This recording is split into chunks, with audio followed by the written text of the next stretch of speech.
All right, everyone, welcome back. This is Kevin Conway here with another stimulus news update. We have brand new breaking news that Congress has come to an official agreement on the next stimulus package of $900 billion.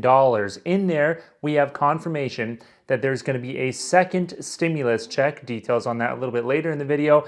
Expanded unemployment insurance benefits, that is that extra federal boost, and lots of other things like PPP money and money for vaccine distribution. I'm going to be breaking all of that down in this video, so you're going to want to stick around and find out more. For all of those watching, please give a like to this video, and if you're new here, consider subscribing to the channel as well. Now let's get right into the details of the matter. Now, as of 10 minutes ago, we had word from Mitch McConnell that Congress has come to an agreement on the next stimulus bill. They're going to be voting on that tonight, and here are the details of what is in that bill. First off, first things first, is the stimulus check. Now, how much is the stimulus check? It's going to be $600 per person. Now, there are people that are excluded here in the stimulus check, and that would include the adult dependents. That is, if you're a college student or you're claimed on someone else's tax return, you will not be receiving a stimulus check. This is exactly the same as last time.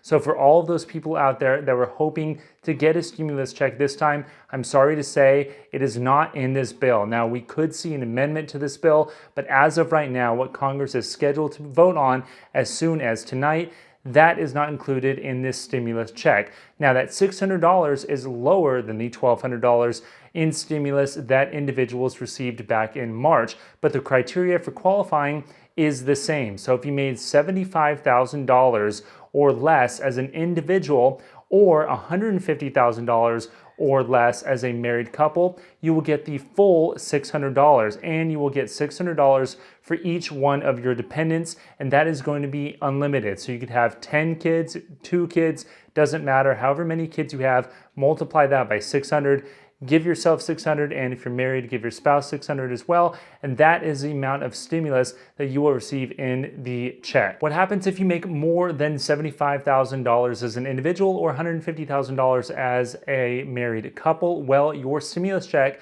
will be reduced by $5 for each $1,000 that you've made above that threshold until it is completely phased out. This is the exact same as last time. So if you received a stimulus check last time, you're going to be receiving another one this time. Now, there are some crucial details that you need to know about this stimulus check that we simply don't know at this exact moment. I'm going to be reading the text of the bill when it's released to the public. All we have now are secondhand accounts from people in Congress telling people in the media that they have come to an agreement. So you're going to want to subscribe to the channel so that I can read the text of the bill and give you the key details. One of those key details is whether or not they're going to be using this year's income, a hybrid of this year's income and last year's income, or simply stick to your 2019 tax return. The indication right now is it looks like they're probably going to come up with that 2019 tax return. So whatever you made last year, that is going to be the basis of your stimulus check this year. We're going to probably see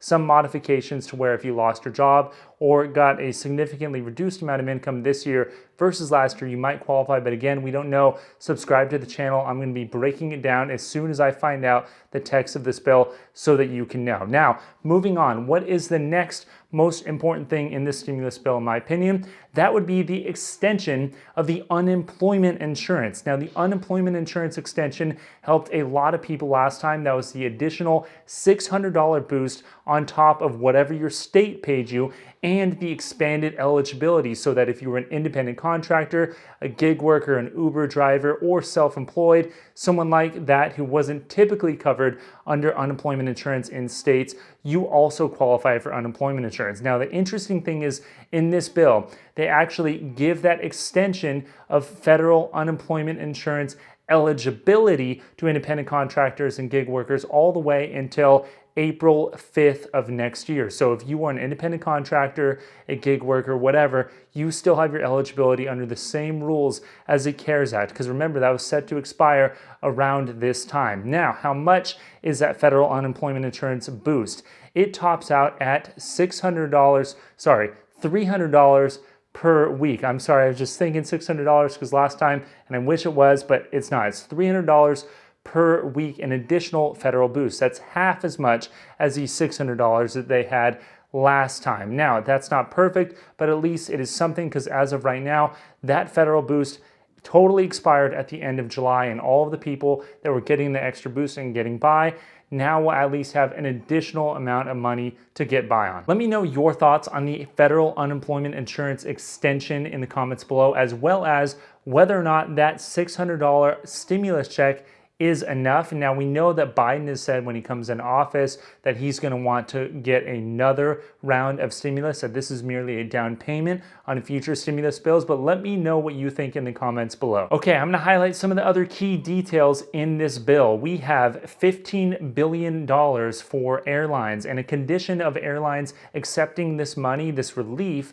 is that they must hire back substantial amounts of their workers that they laid off in the past few months. That's $15 billion for those airlines out there. We also have $277 billion in additional PPP funding. So if you were a business or part of a business that received PPP funds last time and you're still in a situation where you need it again this time, well, fortunately for you, you'll likely be able to reapply very soon with that substantial amount of replenishment there in the PPP. There also is additional money for food stamps, and there is going to be possibly the ability for businesses to write off the PPP money off of their taxes.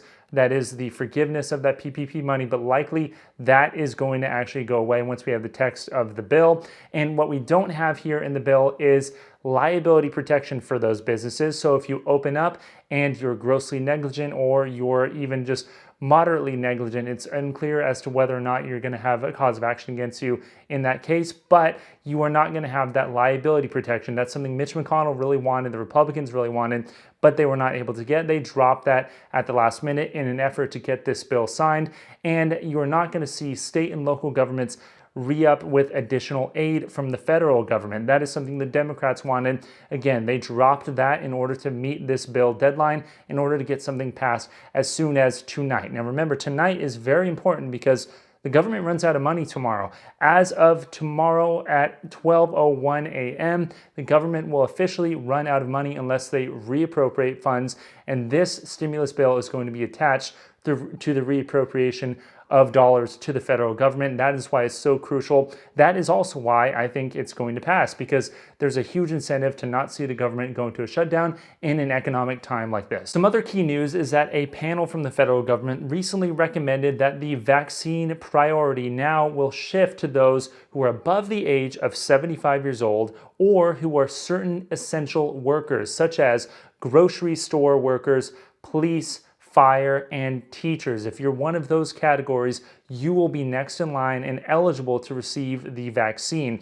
Now, moving on from there, you're going to see a third group follow them, and that's going to be the people who are slightly younger than that 75 cutoff. That's going to be those individuals between 65 and 74, or people who have a serious underlying health condition that puts them at high risk of complications from the virus, and those who work in transportation and logistics, food service, water and wastewater, and energy. Those are the people that are going to be eligible to receive the vaccine next. That likely will occur in January. So there you have it. There's the key news. We do have that second stimulus check and extension of federal unemployment insurance right on the cusp of passing. I expect it to pass late tonight, and we're going to have breaking news of that first thing tomorrow morning. So if you were waiting on a stimulus check, or you are on unemployment or just lost your unemployment, you're going to want to see that bill pass. I expect it to do so. So be sure to share this video with any of your friends or anyone out there who is affected and who would like to see that second stimulus check